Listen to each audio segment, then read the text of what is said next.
Hello, I'm Beverly Coghlan, and I just wanted to spend a little time explaining why I think therapy can be a really valuable experience for you.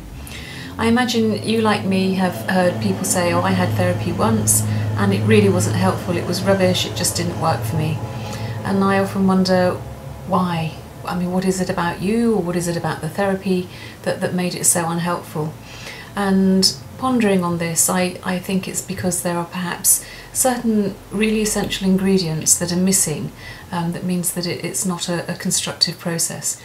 The first of those ingredients, I think, is having the right therapist for you, and this means that you have absolute confidence in their knowledge, in their experience, and in their ability to help you. And more than that even, it means that you have confidence in their ability to treat everything that you say with the utmost respect, with the utmost confidentiality, and to be able to develop a really meaningful relationship with that therapist. I think that's really helpful. And sometimes you have to shop around. You might meet somebody and they're not the right person for you, or something just doesn't click, and that's perfectly understandable, and it's something that really needs to be right from the start. Secondly, I think you have to have the right type of therapy for you at the right time in your life. It's not right that therapy will help all the people all of the time. It simply won't. And some therapies are better suited to helping people than others.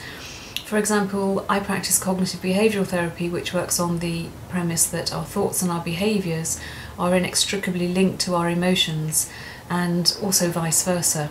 And that when we develop unhelpful thinking styles and unhelpful behaviour patterns, it can adversely affect our moods. So we work to try and develop new styles of thinking and new, more helpful ways of behaving, so that we can have an impact on our moods in that way.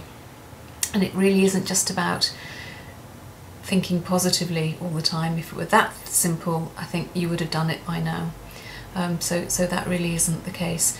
And I think if you're really wanting to go back over past life events and really get to know the meaning of what's going on, then CBT may not be the most ideal thing for you at that time, because it tends to deal very much with what's going on here and now, rather with what went on in the past, although of course we do take that into consideration. I think another really important factor for making therapy work is rests on your willingness, and it's your willingness to make changes. And that's your willingness to make changes in the full knowledge and in the full acceptance that actually it can be really challenging and on occasion downright difficult, and that you will have setbacks.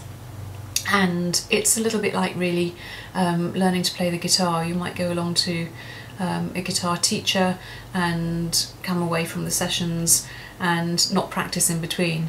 And it's the people who are practicing in between, even though they have far more appealing things they might like to be doing, they're the ones that are more likely to make the better guitar players. And therapy really is just like that. What goes on in the sessions really is exploring and consolidating what's happened outside of the sessions, and the way that you practice new skills and new awarenesses outside the sessions really is the key to making permanent and helpful changes in your life. So the more awareness you develop and the more you practice your new skills, the better things will be, and the more able you will be to live a full and rich and meaningful life, whatever life throws at you. And that's my job, to facilitate that happening. Thank you.